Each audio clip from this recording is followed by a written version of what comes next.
Hello everyone. నేను వచ్చాను అంటే డెఫినెట్గా ఏదో కాంట్రవర్సీ టాపిక్తోనే వస్తాను అని మా వాళ్ళకి చాలామందికి తెలుసు.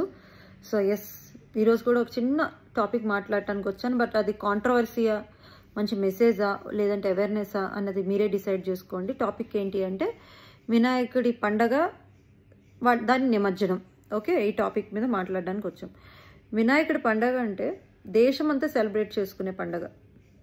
మన పూర్వీకులు ఈ యొక్క సాంప్రదాయం ఏదైతే ఉందో, అంటే మన హిందూ సాంప్రదాయం రిలేటెడ్ పండుగలు ఏవైతే ఉన్నాయో, నాట్ ఓన్లీ వినాయక చవితి, ప్రతి పండుగ మన పూర్వీకులు ఎంతో అద్భుతమైన సందేశంతో అందరూ కలిసిమెలిసి విలువలతో కూడిన పండగని మనకిచ్చారు. ఇప్పుడు మనం ఏం చేస్తున్నాం అంటే విలువలను వదిలేసి పండగ సెలబ్రేట్ చేసుకుంటున్నాం. సో విలువలను వదిలేస్తున్నాము అని ఎందుకు అన్నాను అంటే నేను మీకు క్లారిటీ ఇవ్వబోతున్నాను. పండగ అన్నది ఒక ఊరు అంతా కలిసి ఒక కుటుంబంలాగా, ఒక ఇంటి కుటుంబంలాగా మారిపోయి సెలబ్రేట్ చేసుకునేదే పండగ.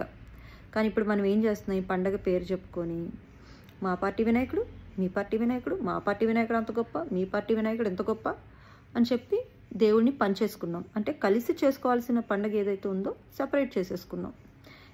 ఓకే, ఇంక విలువలు ఏమున్నాయి? గంగలో ముంచేసాం. ఓకే, గంగలో ముంచామంటే గుర్తొచ్చింది. పాయింట్ నెంబర్ 2 ఏంటి అంటే మనం మన పర్యావరణాన్ని జాగ్రత్తగా కాపాడుకోవాలి, జాగ్రత్తగా రక్షించుకోవాలి. పర్యావరణం పట్ల, ప్రకృతి పట్ల బాధ్యతగా ఉండాలి. మనం ఇంత బాధ్యతగా అంటే మనం ఏది ఇస్తే తిరిగి వస్తుంది కదా. ఓకే, లా ఆఫ్ కర్మ, ఇది యూనివర్సల్ లా అనమాట ఇది. సో నువ్వు ఏదైతే ఇస్తావో అది తిరిగి పొందుతావు, 10 రెట్లు పొందుతావు. ఇప్పుడు నువ్వు ఏం చేస్తున్నావు అంటే ఈ నిమజ్జనం అనే దీంతో తీసుకెళ్ళి నీటిలో ముంచుతున్నప్పుడు ఏమైంది, అక్కడ ఎంత పొల్యూట్ అవుతుంది వాటర్. పోనీ మట్టి వినాయకుడు అని గొంతు చించుకొని ఎన్నో సొసైటీస్ అవేర్నెస్ తీసుకొచ్చినా కూడా ఎందుకు మట్టి వినాయకుడిని ఎవరు ఎంకరేజ్ చేయట్లేదు కంప్లీట్ వేలో? ఇంత విగ్రహంలో దేవుడు ఉండడా? 21 విగ్రహంలోనే అంత దీంట్లోనే దేవుడు ఉంటాడా? దానివల్ల నష్టాలు కూడా చెప్తాను, అయితే వినండి, ఇది కంప్లీట్ చేస్తా. నిమజ్జనం టైంలో ఎన్నో వినాయకులను తీసుకెళ్ళి ఆ నీటిలో ముంచుతున్నారు. దాన్ని మళ్ళీ ప్యూర్గా తయారు చేయాలంటే గవర్నమెంట్కి చుక్కలు కనిపిస్తాయి. ఇప్పుడు గవర్నమెంట్ అంత రెస్పాన్సిబుల్గా ఉంది అంటే ఏమో, నో కామెంట్స్. ఓకే, సో ఎందుకు మనం ఒక పండగ పేరు చెప్పి ఒక పర్యావరణాన్ని నాశనం చేసేలాగా ఎందుకు బిహేవ్ చేస్తున్నాం? హెల్తీ ఫెస్టివల్ని సెలబ్రేట్ చేసుకోవాలి. నేను ఫెస్టివల్ సెలబ్రేట్ చేసుకోవడం రాంగ్ అనట్లేదు. This is not right way to celebrate our festival. So నేను అది చెప్తున్నాను నేను. ఓకే, పెద్ద పెద్ద విగ్రహాలు. ఓకే, ఈ పెద్ద పెద్ద విగ్రహాలు ఎందుకు? Prestige, level, show off. నువ్వు భక్తితో దీపం పెడితే మట్టి కుండలో నీళ్ళేసి ప్రమిద వెలిగించినా కూడా దీపం వెలుగుద్ది.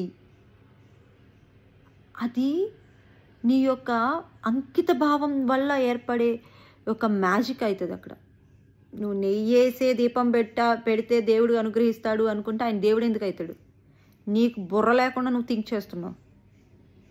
ఓకే, నెయ్యేసి పూజ చేసిన వాళ్ళకి ఒకలాగా, నార్మల్ ఆయిల్ ఇంట రిఫైండ్ ఆయిల్, పామ్ ఆయిల్ వేసి పూజ చేసిన వాళ్ళకి ఒకలాగా దేవుడు చూడ్డు.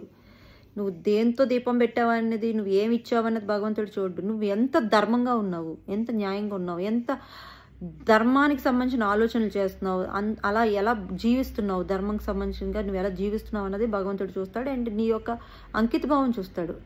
ఆరాధనతో చేసే భక్తి ప్రతిదీ దేవుడికి రీచ్ అవుతుంది. ఇప్పుడు మనం ఏం చేస్తున్నాం, డీజే కొట్టు, డీజే ఈ స్టెప్పులు వేసుకుంటూ దేవుడిని వెనకాతలు ఎట్టుకొని రీల్స్ చేసుకుంటూ మీ మొహాలు మండ. ఇదేం భక్తి? మీ పైత్యాలు తగలడా? దాన్ని భక్తి అంటారా? వెనకాతలేం వినాయకుడికి మాటలు వచ్చి వినాయకుడు కదిలితే మిమ్మల్ని అందరినీ తుక్కుగా కొడతాడు, మామూలుగా కాదు. ఆయన వెనకెట్టుకొని జీడి గింజలు ఈ పాటలు. పిచ్చ అంటారండి దీన్ని, పిచ్చ అంటారు, మామూలు పిచ్చ కాదు ఇది. ఓకే, అసలు పండగని ఇలాగే సెలబ్రేట్ చేసుకోవాలి. ఇంతే పెద్ద విగ్రహాలు పెట్టాలి, ఇంతే కలర్ఫుల్ విగ్రహాలు పెట్టాలి. దేవుడు ఎక్కడ లేడు అసలు. అసలు మనలో అనమాట. భక్త ప్రహ్లాదుడు సినిమా అందరూ చూసే ఉంటారు. అసలు వండర్ఫుల్ మూవీ. దేవుడు ఎక్కడున్నాడు అని హిరణ్యకశిపుడు అడిగితే, ఇందుగలడు అందు లేడు నీ సందేహము వలదు, అత్రి సర్వోత్తముడు, ఎందెందు వెతకు చూడు అందందు గలడు. నువ్వు భగవంతుడిని రాయిలో చూడు భక్తితో, అక్కడ ఉంటాడు. నీరులో చూడు అక్కడ ఉంటాడు. నీలో చూడు ఉంటాడు, నాలో చూసుకున్నా ఉంటాడు భగవంతుడు. అంతేగాని భగవంతుడిని ఒక్క దగ్గర మీరు ఫిక్స్ చేసి అక్కడే దేవుడు ఉంటాడు అని పెట్టుకోకండి. ఓకే. సో నేను ఫైనలీ ఏం చెప్పాలనుకుంటున్నాను అంటే, మన యొక్క పండగలు మనం చేసుకునే విధానం భావితరాలకి ఒక ఆదర్శం కావాలి.